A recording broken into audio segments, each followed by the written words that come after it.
Hello, everybody. Long time no see. I am happy to be back on here. Excuse me. I'm in that stage where I'm just really tired now. It's the third trimester, so everything's going going downhill a little bit. I'm like physically tired. I'm like having trouble breathing. Laying on my back, even with the pillows propped up behind my back, is no longer comfortable, which that's my favorite way to sleep or to relax. So I'm having to do a lot of side laying, which is fine. That's pretty comfortable too. But I like laying on my back so I can watch TV. But anyway, so I'm just like experiencing different changes. I'm starting to have Braxton Hicks, which are mock contractions for those who do not know. And then I'm like tired physically, but like can't fall asleep at night.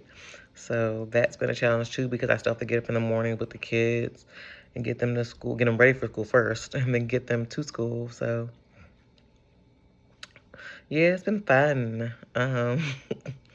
It's been fun, but I'm okay, and I'm here, and I'm ready for. I knew this part of the pregnancy was coming, so it's not like I'm super surprised or anything or unprepared. It's just I had to cover the double chin. Like I was yawning, I was like, Um, but excuse me. I haven't been pregnant 8 years, so some stuff I didn't remember specifically, or it was a faint memory. Like it wasn't like a physical memory. It was more of like just a mental. Like, oh, I remember this used to be uncomfortable, but I didn't really remember how it felt. And then I'm older now, so like I was 20 something both times when I was pregnant before. Now I'm in my 30s, and so it's a little different. It's a little different. Definitely, definitely, and specifically because I was already not like all the way in shape and things like that. Like I was definitely looking to improve. Oh my goodness. Just because I'm on here, I was not doing this before y'all got on here. Um, I definitely was looking to improve my physical health before the pregnancy and stuff like that. So I definitely think that takes a toll as well. Like, so I don't know. I am here and I'm happy to be here, and I'm uh I'm surviving. I'm surviving. And today was like not a busy day at all actually, but it was a productive day. Like I had to get a few things done. I've been doing some applications, which so I don't want to fall off from the application process or like still trying to get a job and stuff. But I also don't want to get an interview and all this stuff like that because I'm looking for remote work and then falsely like I don't want to get it, and then they're like, oh, but you haven't worked here long enough for benefits. And benefits, I mean FMLA, family medical leave. Um, so I don't particularly want to get a job offer right now. Like it's too early because it's January and my baby's not due till March. And yeah, like I know I'm gonna need a break once the baby comes. So I'm just kind of concerned about that. But I want to stay I want to keep pumping applications out because in the event that let's say they don't see my application for a little while, but then they give me a call back in like June, that'd be great, right? Be perfect because it's already on file. So maybe something can come available and I'm the perfect candidate for it. So I do want to do it for that reason. And then I did apply for unemployment. So with unemployment, you do have to do a job search, 3 job searches each week, which is easy. I'm so sorry, y'all. Which is so easy because I typically do when I first was trying to get a job. before now, a month ago, like a month and some change ago, or 2 months ago, I was doing a good 8 to 10 a week. So that's nothing. But as I get closer to my pregnancy, my delivery, like I said, I'm less focused on that, especially pumping out as many as that, because I'm just like, I kind of would hate for somebody, like the job that I'm looking for, like that I really want, to call me like, yeah, you want to work, like, or offer me the position, because I'm like, wait, then I have to tell you I'm pregnant, and are you gonna give me that 8 weeks off? Like, those are my concerns. Even though I work from home, I know mentally, I'm gonna need to be focused on me and the baby, our health, our adjusting to one another, me getting used to a newborn schedule again is going to be something that I'm going to have to prioritize. So I don't want to kid myself and psych myself out and make myself overwhelm myself on purpose. It's not necessary, and luckily I don't have to. So that's just where I'm at right now. That's just what I got going down. But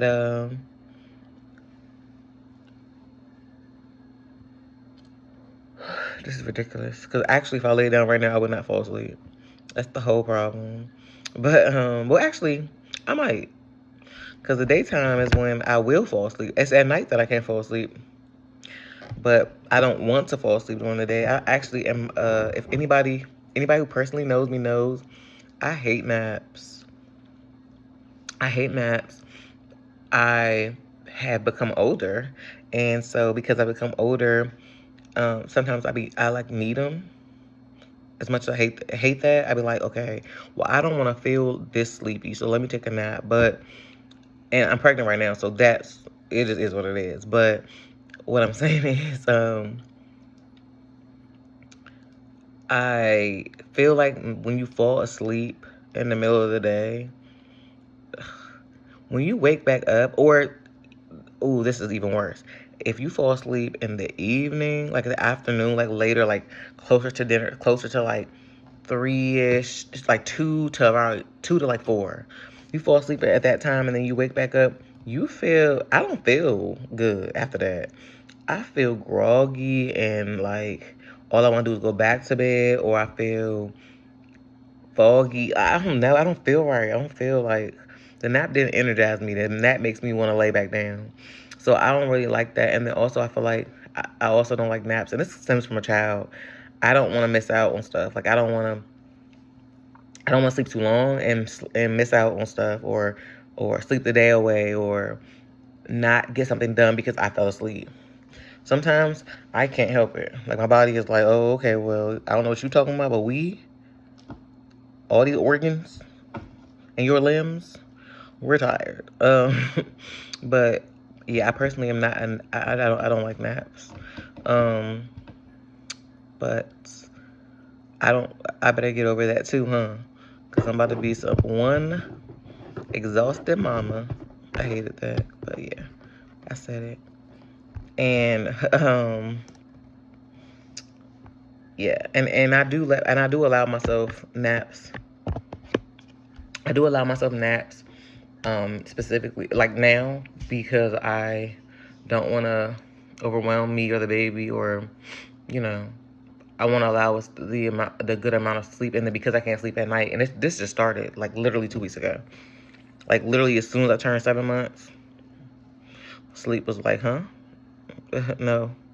At night, because during the day I could take me a nap, and I let myself because I know I didn't get enough the night before. So I'm like, well, if I don't take this nap right now, when the kids get here and I have to cook and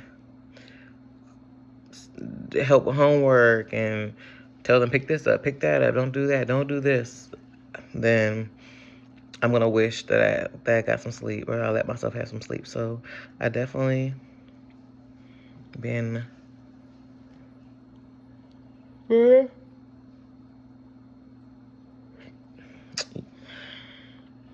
If I yawn one more time, if I yawn, is it yawn? Yeah, yawn one more time, I'm going to. I don't know what I'm gonna do, but it ain't gonna be pretty. It's like, no. It's like, no. But yeah, I don't have nothing exciting going on at all. Just like I said, just finished doing applications. Oh, actually, I just got the phone with the hospital.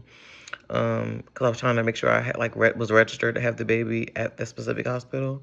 So I was on the phone with them, just making sure that they had the correct information and had the same information that my doctor's office has, so that there's no confusion when I get there.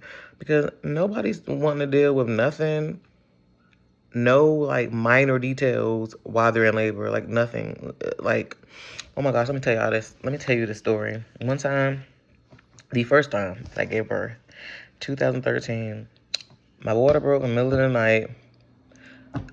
We rushed, well, actually early morning, rushed to the hospital, got there.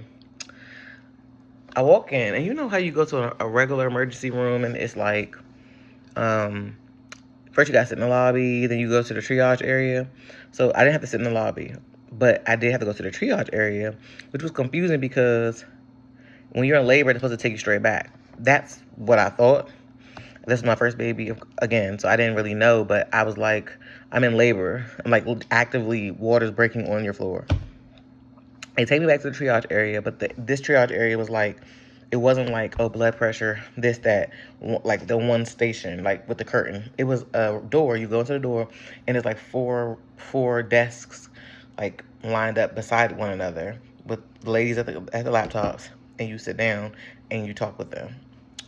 And, you know, the desks aren't super close together, but they're close enough. Like, the room isn't huge. But anyway, so I go into this room. I walk past one mom who's in labor as well. And but I'm actively contracting too, which you would assume, right? But I'm actively contracting, and I'm not. I already was in the car for like 20-something minutes. So I'm like, not cool. Like, I'm like, I can't sit. I need to keep pacing. I'm pacing back and forth. They're asking me all types of questions. How many tattoos do you have? Is it your first baby? Things, first of all, the tattoo thing, okay. I don't know why that couldn't be asked in the room after I was settled and laid somewhere comfortably, but the how many babies thing is in my chart, right? Like, that's something you already know. How many pregnancies have you had? What's the number on your driving license? What's your birthday?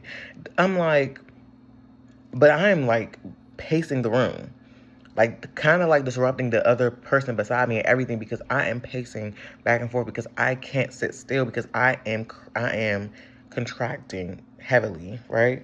So I'm walking back and forth, and I'm like trying to answer the question to the best of my ability. I'm having to hand out my wallet to my fiance so he can, like, because he's sat down and he started like trying to help like answer the questions, because I'm like, I can't have a conversation with you right now, ma'am.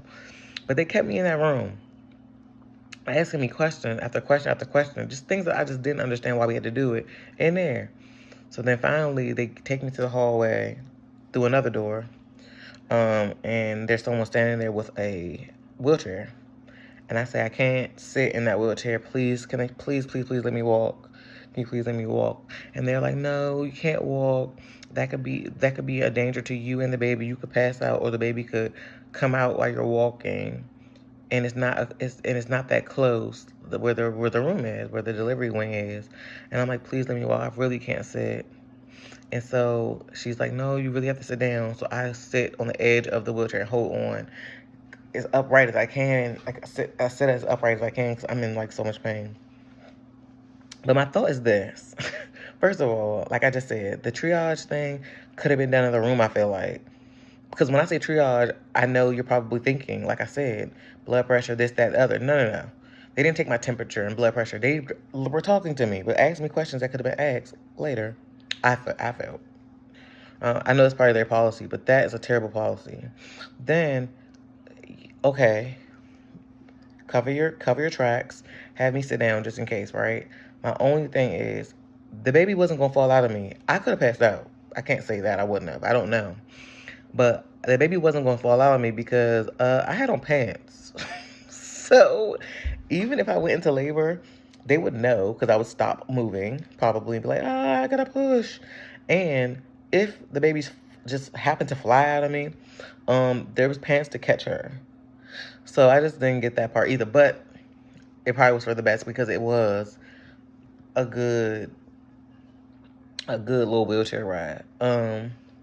But I just wanted to say that because I'm just like, that was like probably, I don't, it wasn't horrible because they were so good after that. Like, it was nothing, like, after that, everything was like really smooth. Like, the nurses were so nice.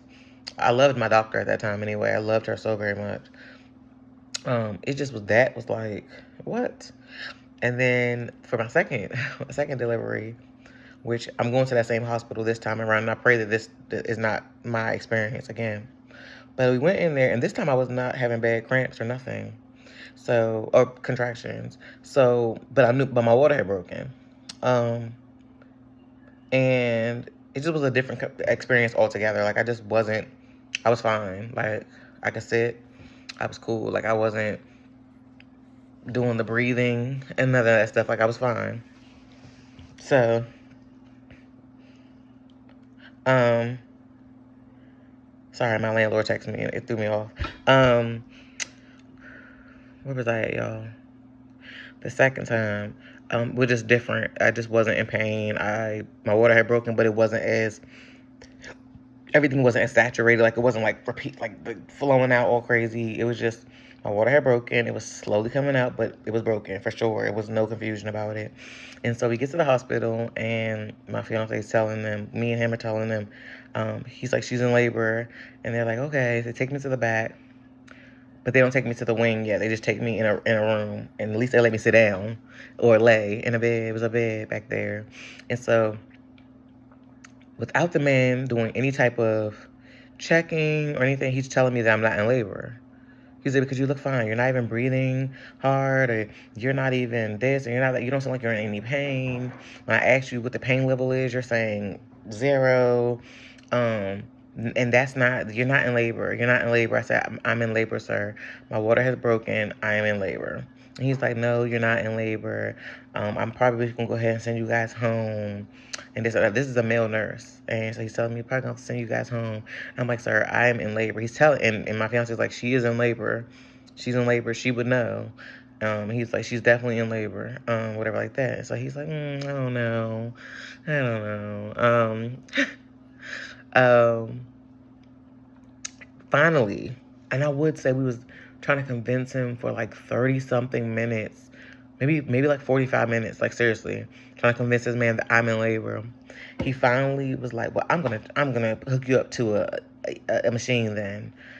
So he finally hooks me up. And I'm sorry, you guys, I don't know what the machine is called, but he hooks me to this machine to monitor my contractions, and he starts seeing them on the screen. He said, oh my God, that was a big one. Did you feel that? And I'm like, no. What about that one? I'm like, no. He said, you are in labor. And I'm like, yeah, that's what we told you. We told you I was in labor. And that was the easiest, other than that, because that really was frustrating to have to like beg him to know that I was in labor, and for him to try to send me home was really frustrating too. But we both stayed calm, and we just, we were polite, and we just were like, no, I'm in labor. We're not leaving. I'm definitely in labor. But it was a longer process than my first one. My first baby, she came out, I would say I got to the hospital around 4 or 5 o'clock. I had her at 6:34. Like, it was fast. By the time I actually laid down and got the epidural, all that stuff like that, it was time. For him, for my son, it was like 17 hours. Yeah, it was like 17 hours. So he was right. I wasn't like ready to pop immediately, but my water had broken. I still needed to be where I was, because he definitely came out that night. So, and then just like with the first one, that second experience after all of that, it was great. The nurses were amazing. Oh my gosh, the second one, that wing, that delivery wing, the room they had me in was beautiful. Beautiful, beautiful, beautiful room. Very comfortable, very like, like welcoming, very much like Family could come in there and chill and watch TV. It was cute. They could sleep there if they wanted to. Like, it was nice. It was very nice. It was very nice. Loved it there. And that's why I chose it again. I just hope that I don't have to deal with somebody telling me I'm not in labor again. But other than that, yeah, it was good. Both experiences were good. They weren't terrible. I will say the first time, though, one thing I forgot, because I guess because it was like so quick and stuff, and other stuff were more challenging than others, is that I did have a fourth degree tear, and that's when you tear from the front to the back, baby, wide open, one big gaping cavity. So of course I had to get stitched up for that, and luckily I had the epidural because they told me if I felt that, it don't. They were like, you probably would have passed out. Like, seeing it was bad enough for them, but if I felt what they saw, they were like, I don't think you would have been okay. So I was happy that I didn't feel that.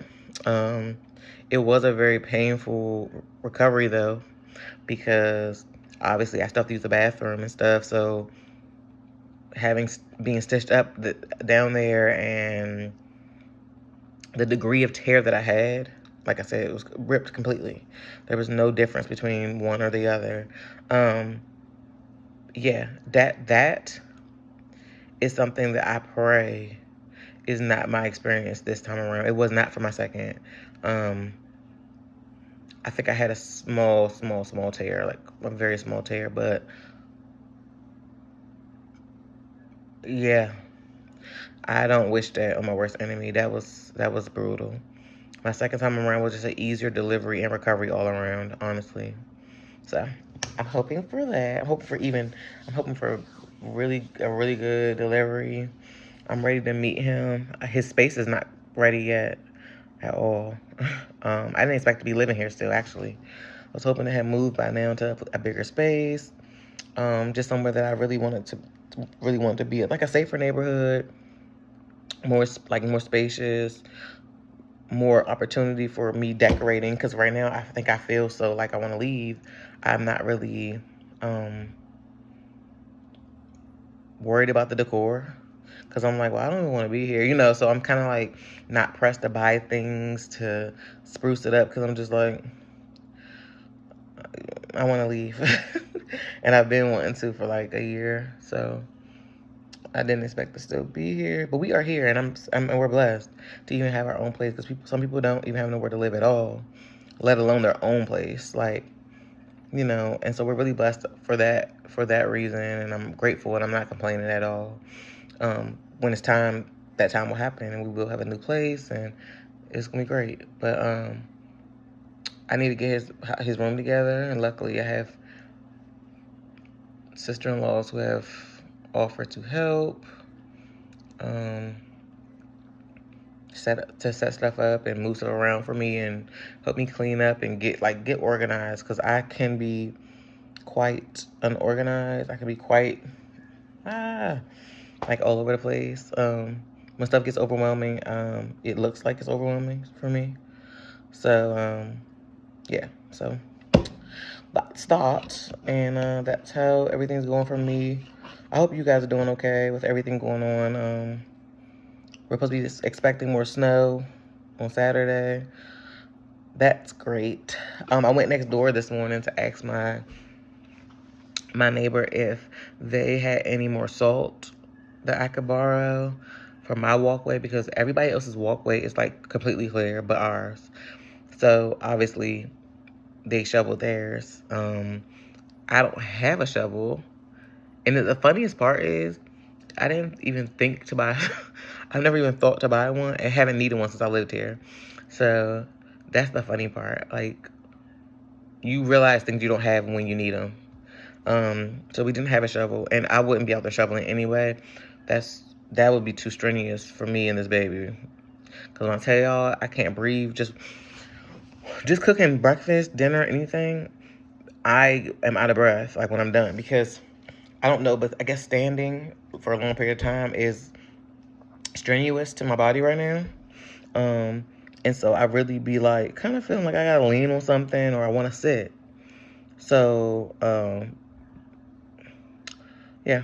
So I wouldn't be shoveling nothing anyway. But I'm just saying, I went next door to see if they had any salt, because we still have ice outside of our door.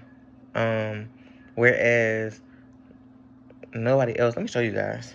Matter of fact, please excuse the mess. Ow. Let me show you guys what I'm talking about.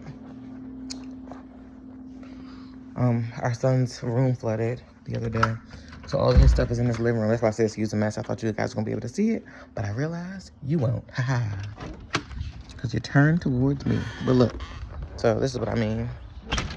So ours is like this. Nice and slippery, nice and nice and all that. But look at my neighbor. Like, completely clear. Like, there's nothing there. Like, very clear. And everybody's is. Like, even my neighbor behind me. Like, his is complete. My hair's in the way. Like, it's just clear. So,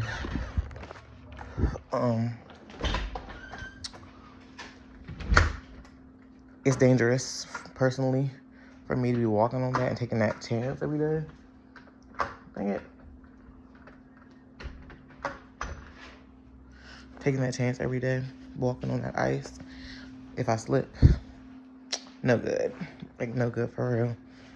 So for safety reasons, I just wanted to try to alleviate the problem, or, get ahead of it for the snow that's gonna be coming. But they said they didn't have any more left. So I don't really know what's about to happen. You see, I'm out of breath right now.